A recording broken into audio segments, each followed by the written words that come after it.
दूसरा धर्म तो अपना सकता है, किंतु दूसरे धर्म का आदमी, कोई भी आदमी हिंदू धर्म नहीं अपना सकता, क्योंकि धर्म के ठेकेदार उसे यह बताने में असमर्थ है कि उसका हिंदू धर्म ग्रहण करने के बाद किस वर्ण, किस जाति में उसका स्थान होगा। सदियों से जातिवादी की बीमारी ऐसी लगी कि दलित आज भी उभर नहीं पाया है।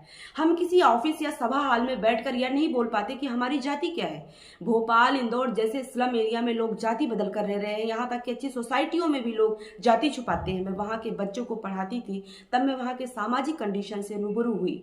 मेरे ऑफिस के सरकारी दफ्तर में बैठे लोग खुद की जाति बताते हुए छुपाते हैं। हम उसमें नहीं, इसमें आते हैं। खुद दलित व्यक्ति को समझाता है कि हम चमार से ऊपर जाति के हैं, हम महार के ऊपर जाति से, हम मेहरा के ऊपर जाति में हैं। गांव खेड़ा तो ठीक है, पढ़ी लिखी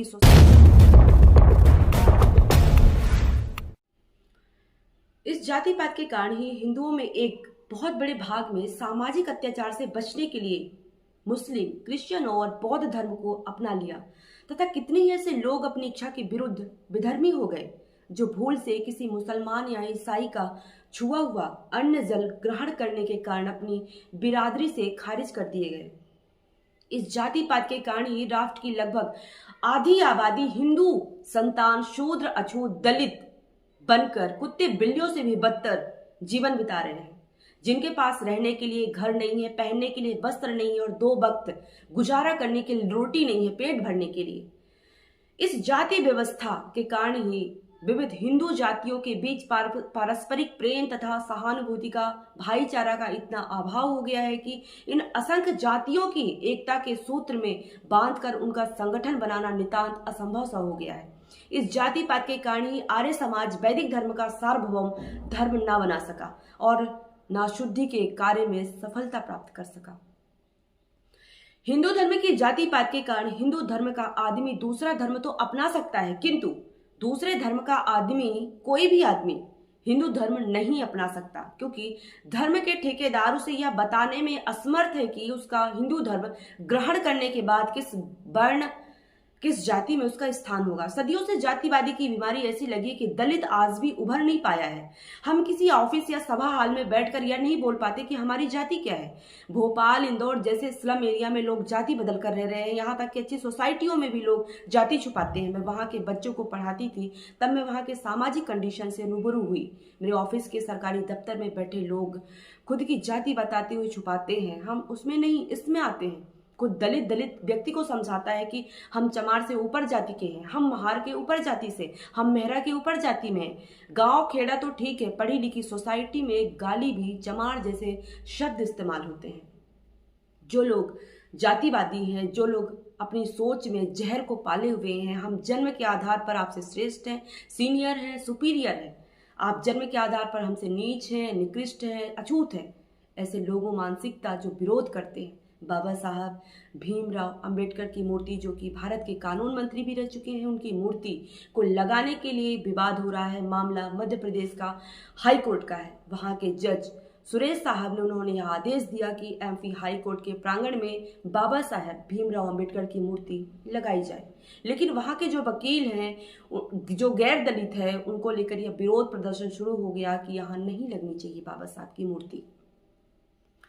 बाबा साहब की मूर्ति जो लगाई जा रही है, लगातार उनकी मूर्तियां लगाई जाती हैं, और जिस न्याय के मंदिर को इतना अहम माना जाता है, उसको मंदिर कहा जाता है, वह न्याय के मंदिर और कोर्ट कहा जाता है। वहाँ के एक संविधान निर्माता, एक भारत के संविधान को बनाने वाले शख्स की मूर्ति नहीं लग सकती। यह बहुत दुर्भाग्यपूर्ण है, यह बहुत निंदनीय है, और यह उसमें मनुवादी चेहरे को बेनकाब करता है। अगर आप तस्वीर देखेंगे तो आप देखिए कि बाबा साहब डॉक्टर अंबेडकर एक टेम्पो में मूर्ति रखी हुई है, वहाँ उसके ऊपर उन्होंने कुछ डाला हुआ है, ढका हुआ है, और सामने गेट के सामने बहुत सारे वकील हैं। वो वकील खड़े हुए हैं जो कि गैर दलित है, शोषक जाति से हैं। बाबा साहब जो वकील बनकर गए होंगे, तो सोचिए कितना विरोध हुआ होगा जब कोई दलित जज बनता है, जब कोई दलित वकील बनता है, और जब वह कोर्ट में जाता है, जब बाहर शामिल होता है, तब उसका यह लोग कितना विरोध करते होंगे, कितना कुड़ते होंगे, कितना जलते होंगे। राष्ट्रपति द्रौपदी मुर्मू, जो कि आदिवासी हैं, उन्होंने एक दलित जज को, बौद्धिस्ट जज को शपथ दिलाई। बाबा साहेब डॉक्टर अम्बेडकर, संविधान की ताकत है कि हमको इतनी खूबसूरत तस्वीर देखने को मिली। लेकिन एक दलित जो भारत एक चीफ जस्टिस बन सकता है, उन्हीं के महानायक बाबा साहेब अम्बेडकर कि मध्य प्रदेश हाई कोर्ट में मूर्ति लगाने के लिए देखेंगे। सुप्रीम कोर्ट में बाबा साहेब की अम्बेडकर मूर्ति जो है, आप वहाँ देखेंगे कि इकलौती एक ऐसी मूर्ति है जो किसी कोर्ट में लगी है। बाकी भारत में जितने भी कोर्ट हैं, हाई कोर्ट और मध्य प्रदेश के हाई कोर्ट में कोई इकलौता ऐसा हाई कोर्ट बन सकता था जहाँ बाबा साहेब की मूर्ति स्थापित की जा सकती थी। लेकिन इस पर गर्व महसूस करने के बजाय कुछ मनुवादी मानसिकता के लोग, वकील, उनको बहुत ज़्यादा परेशानी हो रही है। डॉक्टर अंबेडकर की मूर्ति क्यों लगाई जा रही है, इसका कारण क्यों नहीं लगाने दिया जाए, इसका एकमात्र कारण है जातिवाद, जो कि आप भी जानते हैं। अपनी सोच ये जहर पाले हुए हैं ये लोग, अपने आधार पर, जन्म के आधार पर अपने सीनियर, अपने को सुपीरियर और अपने को श्रेष्ठ बताते हैं, और अपने आप को ये ब्राह्मणवादी मानसिकता के लोग जो विरोध कर रहे हैं।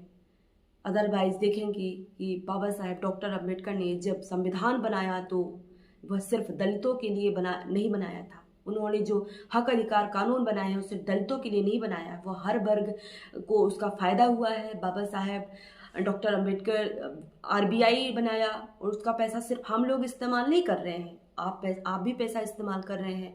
बाबा साहेब ने डैम बनाए, भारत में बिजली पॉलिसी आई, भारत में वाटर पॉलिसी आई। आप उसमें बिजली का उपयोग नहीं कर पा रहे हैं क्या? आप उसमें पानी नहीं पी पा रहे हैं क्या? उसका इस्तेमाल नहीं कर पा रहे हैं क्या? लेकिन ऐसे कुछ मनुवादी लोग जिनकी सोच जहरीली है, जिनके रगों में जातिवाद का लहू दौड़ता है, जिनके रंगों में मनुवाद का लहू दौड़ता है, वह लोग भारत के संविधान निर्माता का भी सम्मान नहीं करते हैं। लगभग आज देश को 75 साल बीत चुके हैं आज़ाद हुए। कुछ बेतरतीब सोच के नामाकुल यह कहते हैं कि आसपास भटकते हुए मिल जाएंगे कि आज समाज में जातिवाद खत्म हो गया है, दलितों आदिवासियों को आरक्षण आर्थिक आधार पर मिलना चाहिए, लेकिन जो है शीशे की दीवार बना रखी है उसका जवाबदेह कौन है? खैर, मिलते हैं हम किसी अन्य वीडियो के साथ। तब तक के लिए स्वस्थ रहिए, पढ़ते रहिए,